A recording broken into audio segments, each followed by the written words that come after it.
Hi friends, welcome back to my channel. आज आप लोगों के साथ शेयर करने वाली हूँ 36 साइज डबल कटोरी ब्लाउज कटिंग एंड टिचिंग। तो स्टेप बाय स्टेप देखने के लिए बने रहिए वीडियो का लास्ट तक। तो मैं पहले कटिंग करूँगी अस्तर का फैब्रिक में, उसके बाद मेन फैब्रिक में कटिंग करूँगी। तो अस्तर का फैब्रिक को मैंने 2 फोल्ड करके रखा है और ये है फुल मेजरमेंट स्किन पे है, आप लोग देख सकते हो। तो मैं पहले कटिंग करूँगी बैक पार्ट और ये जो हमारा ब्लाउज होगा उसका रेडी लेंथ है 14 इंच। तो मैंने 1 इंच एक्स्ट्रा लिया सिलाई मार्जिन के लिए, तो टोटल लेंथ लिया है 15 इंच। और ये थोड़ा सा डीप नेक पे होगा, ज़्यादा डीप भी नहीं, नॉर्मल नेक पे होगा, इसलिए मैंने शोल्डर लिया 5.5 इंच और आर्म होल लिया है मैंने 6 इंच और चेस्ट है हमारा 36 इंच। 36 को 4 से डिवाइड करने से होता है 9 इंच और एक्स्ट्रा ले लूँगी 2 इंच। कभी भी छोटा पड़ गया तो साइड से खुल के बड़ा भी कर सकती हूँ, इसलिए मैं हर साइज़ में एक्स्ट्रा 2 इंच ले लेती हूँ। और आर्म होल की गुलाई का शेप देने के लिए बैक पार्ट में मैंने 1.5 इंच लिया है, उसके बाद आर्म होल का गुलाई का शेप दे दिया है। और नेक विथ लिया है मैंने 2.2 सूट। नेक का जो चौड़ा है वो मैंने लिया है 2.2 सूट। आप लोग नेक का जो चौड़ा है वो आप लोग चाहे तो 2.5 इंच भी ले सकती है, लेकिन ये जो ब्लाउज़ होगा ना वो मुझे बोला था कि नेक का जो चौड़ा है वो ज़्यादा नहीं चाहिए, छोटा चाहिए नेक, इसलिए मैंने नेक का जो चौड़ा है वो मैंने 2.2 सूट लिया है। अगर आप लोग थोड़ा सा चौड़ाई पहनना पसंद करती है तो 2.5 इंच ले लेना। और नेक का जो डीप है वो मैंने 9 इंच लिया है, आप लोग चाहे तो 9.5 इंच भी ले सकते हैं या 10 इंच भी ले सकते हैं नेक का डीप। उसके बाद सिंपल गुलाई का शेप दिया है और कटिंग भी कर लिया है बैक पार्ट। अभी मैं फ्रंट पार्ट कटिंग करूँगी और फ्रंट पार्ट का जो लेंथ है ना वो मैं नीचे की साइड से 1 इंच ज़्यादा लूँगी। आप लोग हमेशा फ्रंट पार्ट में बैक पार्ट से 1 इंच ज़्यादा लेना, क्योंकि फ्रंट पार्ट में हमारा जो बेल्ट होता है वो बेल्ट को फोल्ड करने के लिए हमें 1 इंच एक्स्ट्रा चाहिए, इसलिए मैं कटिंग करते टाइम 1 इंच एक्स्ट्रा ले लेती हूँ ताकि बाद में एक्स्ट्रा फैब्रिक लगाना ना पड़े फ्रंट पार्ट में, इसलिए। तो देखो जिस तरह से मैंने बैक पार्ट कटिंग किया था ना वैसे मैंने फ्रंट पार्ट के ऊपर बैक पार्ट को रखा और चारों ओर मैंने मार्किंग कर दूंगी। और जहाँ मैंने आर्म होल का गुलाई का शेप दिया था ना वहाँ भी एक छोटा सा मार्क लगा दिया है। और जहाँ मैंने फिटिंग के लिए मार्किंग किया था ना वो मार्किंग को मैंने सीधा कर लिया है। और फ्रंट साइड में आर्म होल का जो गुलाई का शेप है वो 1/2 इंच अंदर रखते और एक शेप दे दिया है। और बेल्ट का शेप देने के लिए मैंने नीचे की साइड से 1 इंच को छोड़ते उसके बाद 3 इंच पर मार्किंग किया है। कटोरी के लिए मैंने 6 इंच पर मार्किंग कर दिया इस तरह से। और फ्रंट साइड का जो नेक डीप है वो मैंने लिया है 6.5 इंच। फ्रंट साइड का जो नेक डीप है वो मैंने 6.5 इंच लिया है, उसके बाद नेक का शेप दे दिया है, गुलाई का शेप दे दिया है। अभी मैं कटोरी के लिए मैंने 6 इंच लिया है और जहाँ मैंने आर्म होल का गुलाई का शेप दिया था वहाँ साइड से लिया है मैंने 2.5 इंच।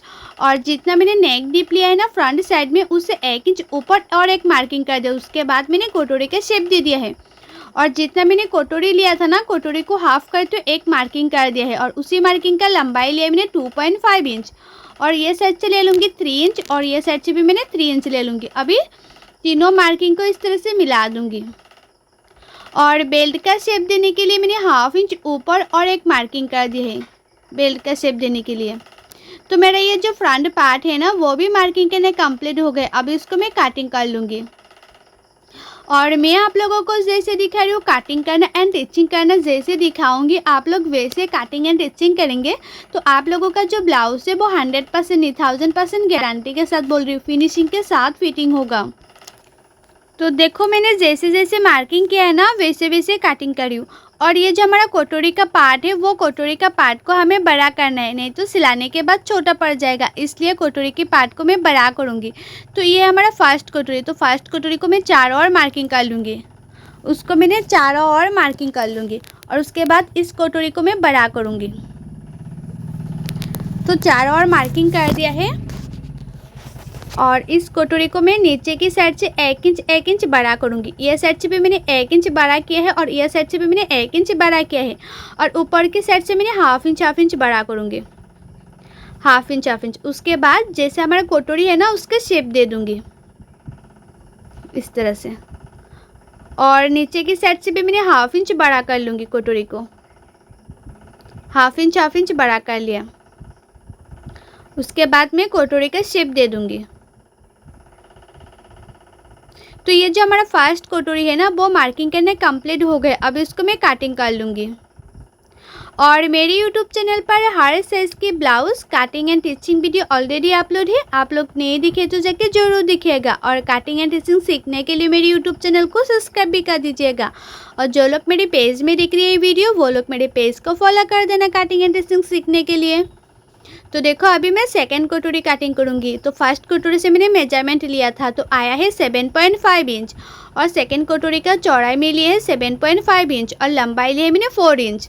और ये साइड से जितना मैंने लंबाई लिया है ना उससे 1 इंच नीचे दोनों साइड में मैंने मार्किंग कर दिया है और नीचे के साइड में हाफ इंच ऊपर और एक मार्किंग कर दिया है।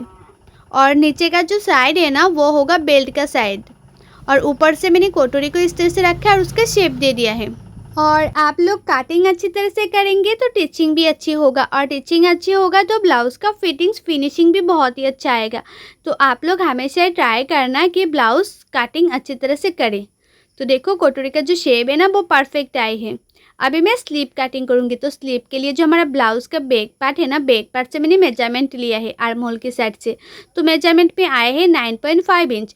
मैंने ऊपर से हाफ इंच छोड़ते हुए मेजरमेंट लिया है क्योंकि ऊपर हाफ इंच शोल्डर सिलाई में जाएगा इसलिए। और स्लीव के लिए जो फैब्रिक है ना वो मैंने इस तरह से 4 फोल्ड किया है और उसका चौड़ाई मैं ले लूँगी 9.5 इंच जो मैंने मेजरमेंट में पाया था। और स्लीव का जो लंबाई है वो मैंने लिया है 9 इंच। आप लोगों का स्लीव का लंबाई जितना चाहिए इतना लेना। और आप लोग जितना स्लीव का लंबाई लेंगे ना उससे 3.5 में नीचे और एक मार्किंग कर देना। और ये साइड से लेना है 2 इंच और ऊपर की साइड से ले लेना है 1.5 इंच। और उसके बाद दोनों मार्किंग को इस तरह से मिला देना है और स्लीव का शेप दे देना है। और ये है स्लीव कटिंग करने का सबसे आसान तरीका। आप लोग इस तरह से स्लीव कटिंग करेंगे ना तो कभी छोटा बड़ा नहीं होगा, परफेक्ट होगा। और मुहूरी लिए मैंने 6 इंच और एक्स्ट्रा ले लूँगी 2 इंच। उसके बाद मैंने इस तरह से मार्किंग कर दिया है। तो मेरा ये जो स्लीव है ना वो भी मार्किंग करना कंप्लीट हो गए। अब इसको मैं कटिंग कर लूँगी। जैसे जैसे मैंने मार्किंग किया ना वैसे वैसे कटिंग करी। और स्लीव को आप लोग हमेशा फ्रंट साइड में हाफ इंच अंदर रखते हुए कटिंग करना, सिर्फ फ्रंट साइड में, बैक साइड में नहीं। तो अस्तर का फैब्रिक में कटिंग करना कंप्लीट हो गए। अभी मैं मेन फैब्रिक में कटिंग करूँगी। और ये हमारा मेन फैब्रिक और मेन फैब्रिक को मैंने 2 फोल्ड करके रखे हैं और ये जो एक एक पार्ट है ना वो मैंने मेन फैब्रिक के ऊपर रखा है। और मेन फैब्रिक को मैं थोड़ा सा बड़ा रखते हुए कटिंग करूँगी ताकि सिलाने में आसानी हो।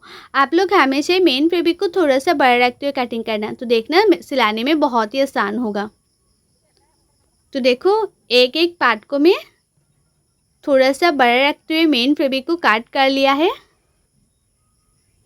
अभी मैं मशीन पे भी आ गई और अस्तर का जो फैब्रिक है अस्तर का फैब्रिक को मेन फैब्रिक के साथ मैंने जॉइन कर लिया है। और मेन फैब्रिक जितना भी एक्स्ट्रा था ना वो एक्स्ट्रा मेन फैब्रिक को मैंने काट कर लिया है। तो मैं पहले कटोरी सिलाई करूँगी। तो एक के ऊपर एक कटोरी को रखा है, उसके बाद सिर्फ किनारे किनारे पे सिलाई किया, ज़्यादा मिडिल में नहीं। उसके बाद मैं टेकन दे दूँगी। और टेकन का जो चौड़ाई है वो आप लोग नीचे की साइड से हाफ इंच से भी कम लेना क्योंकि इसमें ऑलरेडी कटोरी का शेप आ ही जाती है, इसलिए टेकन का चौड़ाई ज़्यादा देना नहीं पड़ती है। तो मैंने टेकन दे दिया है और उसके बाद हाफ इंच मार्जिन रखकर और एक सिलाई कर दिया है। तो देखो मैंने हाफ इंच मार्जिन रखकर सिलाई कर दी है। तो ये जो हमारा कटोरी है ना वो परफेक्ट रेडी हो गए है। तो देखो कितना अच्छा शेप आया है कटोरी का। तो दोनों कटोरी मैंने इसी तरह से रेडी कर लिया है। अभी मैं कटोरी के साथ जो 3 नंबर पार्ट है ना वो भी जॉइन कर लूँगी। और आप लोग ना कटोरी के साथ जब भी 3 नंबर पार्ट जॉइन करेंगे तो ये जो पार्ट है ना वो ज़्यादा खींचना नहीं है, हल्के हल्के हाथों से मिलाते जाना है और सिलाते जाना है।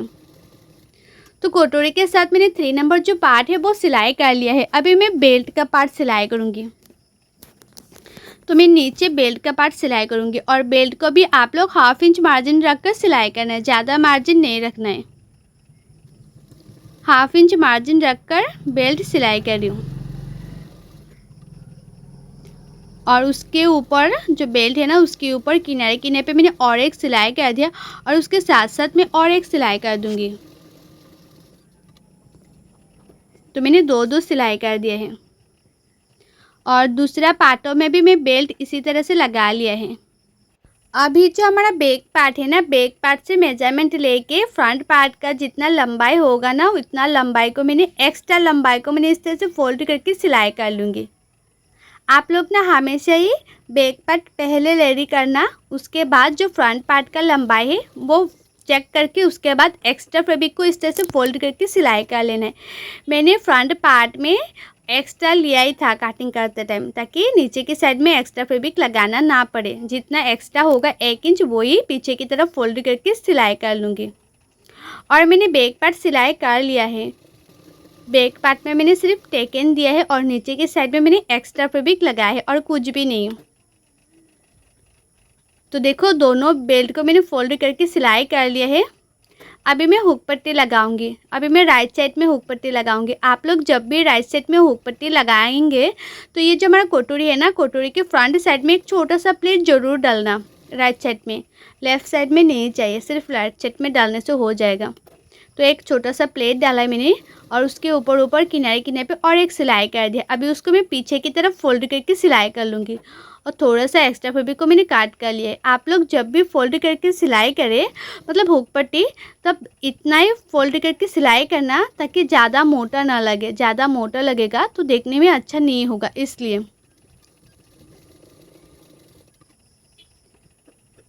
तो देखो मैंने इस तरह से सिलाई कर लिया है। राइट साइड में मैंने हुक पट्टी लगा लिया है। अभी मैं लेफ़्ट साइड में भी हुक पट्टी लगाऊंगी।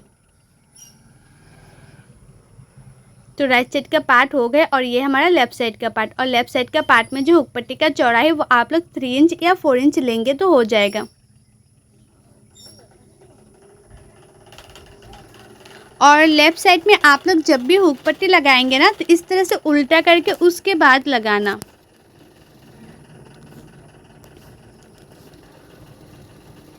और उसके बाद उसके किनारे किनारे पे मैंने एक सिलाई कर दी है। अभी उसको फ्रंट साइड की तरफ फोल्ड करके इस तरह से मैं सिलाई कर लूँगी। और इसमें होगा हुक पट्टी का घर।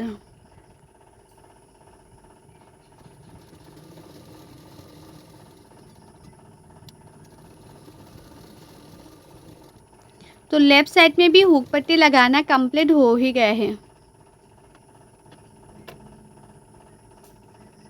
तो दो पार्टों को मैं इस तरह से बराबर करके रखूँगी। और फ्रंट साइड में जो नेक का गुलाई का शेप है वो अच्छी तरह से आया कि नहीं मैं चेक कर लूँगी। आप लोग हमेशा इस तरह से चेक कर लेना कि उसका जो गुलाई का शेप है वो अच्छी तरह से आया कि नहीं। तो अच्छा नहीं होगा तो अच्छी तरह से एक्स्ट्रा फैब्रिक को काट के गुलाई का शेप दे देना है। ज़्यादा काट नहीं करना है क्योंकि ऐसा तो छोटा बड़ा नहीं होता है, कभी कभी ऐसा हो जाती है। तो थोड़ा सा एक्स्ट्रा फैब्रिक को काट कर लेना है और नेक का गुलाई का शेप अच्छी तरह से दे देना है। उसके बाद जो हमारा बैक पार्ट है ना, बैक पार्ट को फ्रंट पार्ट के ऊपर रखना है और शोल्डर सिलाई करना है। तो मैंने बैक पार्ट को फ्रंट पार्ट के ऊपर रखे और शोल्डर सिलाई करी। और शोल्डर को भी मैंने 1/2 इंच मार्जिन रखकर सिलाई करी। ज़्यादा मार्जिन नहीं रखे शोल्डर में। उसके बाद दोनों पार्टों को मिला के मैंने साइड से एक एक सिलाई करी। और फिटिंग का जो सिलाई है ना वो मैं स्लीव लगाने के बाद करूँगी। अभी मैं सिर्फ किनारे किनारे पे एक सिलाई कर रही हूँ। और मैंने ना बैक पार्ट में बैक नेक पे अभी तक नेक का फिनिशिंग नहीं दिया है। बैक पार्ट में एंड फ्रंट पार्ट में दोनों पार्टों में मैं पाइपिंग लगाऊंगी, इसलिए कुछ एक्स्ट्रा फैब्रिक नहीं लगाया है। तो देखो साइड से एक एक सिलाई कर दिया। उसके बाद मैंने उल्टा भी कर लिया है। अभी मैं जो नेक है ना, नेक के किनारे किनारे पे ये जो पाइपिंग है वो लगाऊंगी। और ये जो पाइपिंग है ना वो रेडीमेड पाइपिंग है जो मैंने मीशो से ऑर्डर किया था।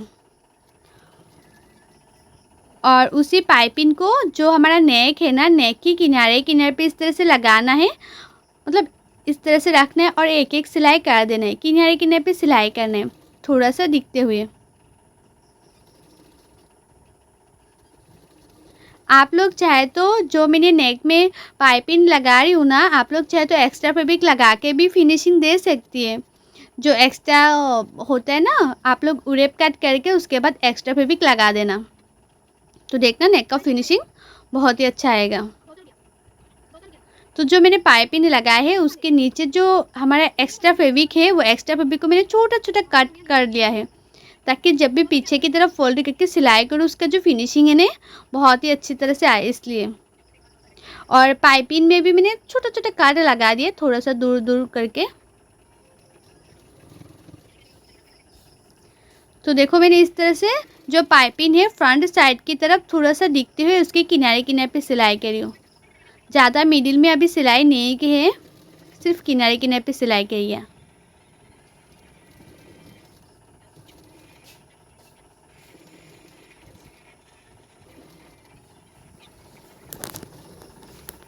तो पाइपिंग की किनारे किनारे पे सिलाई कर दिया और उसके थोड़ा सा दूरी पे मैं और एक सिलाई कर दूँगी, थोड़ा सा दूरी पे।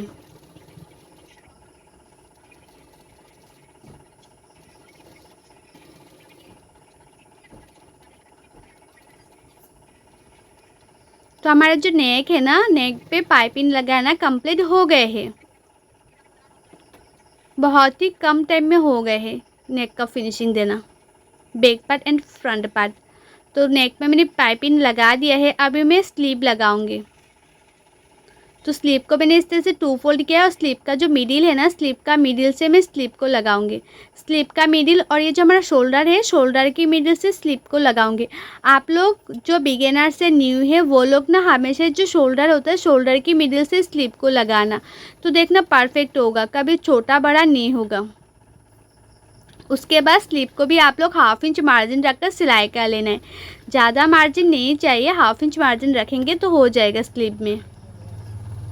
और आप लोग ना हमेशा काटिंग अच्छी तरह से करना, काटिंग अच्छी होगा तभी आप लोगों का जो ब्लाउज है वो सिलाई भी अच्छा होगा। काटिंग अच्छा नहीं होगा तो आप लोग ये जो सिलाई करेंगे ना, तो ये जो पार्ट होता है वो मैचिंग ही नहीं होगा, एक के साथ एक, मतलब फिटिंग ही नहीं होगा। तो आप लोग सिलाई कैसे करेंगे, सिलाई अच्छा नहीं होगा तो ब्लाउज़ का फिटिंग्स भी अच्छा नहीं होगा। तो आप लोग हमेशा ही ट्राई करना काटिंग अच्छी तरह से करने के लिए। तो देखो दोनों पार्टों में मैंने स्लीव लगा लिया है, और स्लीव का जो मैंने सिलाई किया ना, उसका जो मार्जिन है वो मैंने 1/2 इंच रखा है। तो दोनों स्लीव लगाना हो गए हैं, और ये है कस्टमर का पुराना ब्लाउज़। तो उसका चेस्ट जितना है, कमर जितना है और हमारा मोहरी जितना है, मैंने इतने में परफेक्ट मेजरमेंट ले लिया है। उसके बाद मैं जो न्यू ब्लाउज़ बना रही हूँ ना, इसमें मैं मेजरमेंट लूँगी। और ये जो ब्लाउज़ बना रही हूँ वो एक कस्टमर का है जो मुझे दे के गया था। तो जितना चेस्ट है, चेस्ट साइज़ में मैंने मार्किंग किया है, और कमर जितना है, कमर में मैंने मार्किंग की है, और मोहरी जितना है इतने में मैंने इस तरह से मार्किंग किया है। उसके बाद मैं फिटिंग के लिए सिलाई कर लूँगी। आप लोग ना इस तरह से मेजरमेंट लेके उसके बाद फिटिंग के लिए सिलाई करेंगे ना, तो कभी टाइट लूज नहीं होगा, परफेक्ट फिटिंग होगा। और जो लोगों को ना कटिंग करने में दिक्कत होती है, कटिंग करना अच्छी तरह से नहीं आती है, परफेक्ट फिटिंग नहीं होती है ब्लाउज़, तो वो लोग चाहे तो पेपर फार्मा भी ऑर्डर कर सकती है।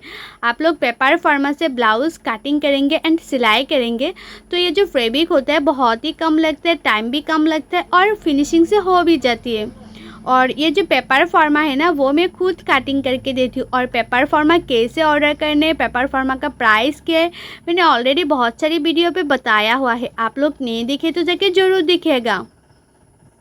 और कटिंग एंड स्टिचिंग सीखने के लिए मेरे यूट्यूब चैनल को सब्सक्राइब भी कर दीजिएगा, और जो लोग मेरे पेज में दिख रही है वीडियो, वो लोग मेरे पेज को फॉलो कर देना कटिंग एंड स्टिचिंग सीखने के लिए। तो देखो फिटिंग का जो सिलाई है वो मैंने कर लिया है। उसके बाद साइड से जो थोड़ा सा एक्स्ट्रा फैब्रिक था, वो एक्स्ट्रा फैब्रिक को मैंने अंदर की तरफ रख कर उसके बाद सिलाई कर दिया है, ताकि जो एक्स्ट्रा धागा है वो निकल के ना आए, इसलिए। और ये है हमारा ब्लाउज़ का फाइनल लुक, आप लोग खुद ही देख सकते हो उसका जो कटोरी का जॉइन टू जॉइन है कितना मैचिंग करिए। और आप लोगों को मेरा ये जो ब्लाउज़ है उसका कटिंग एंड स्टिचिंग वीडियो कैसा लगे कमेंट करके ज़रूर बताना, और अच्छा लगे तो लाइक करना, शेयर करना एंड मेरे यूट्यूब चैनल को सब्सक्राइब भी कर देना। सो बाय, थैंक्स फॉर वॉचिंग, मिलते नेक्स्ट वीडियो पे।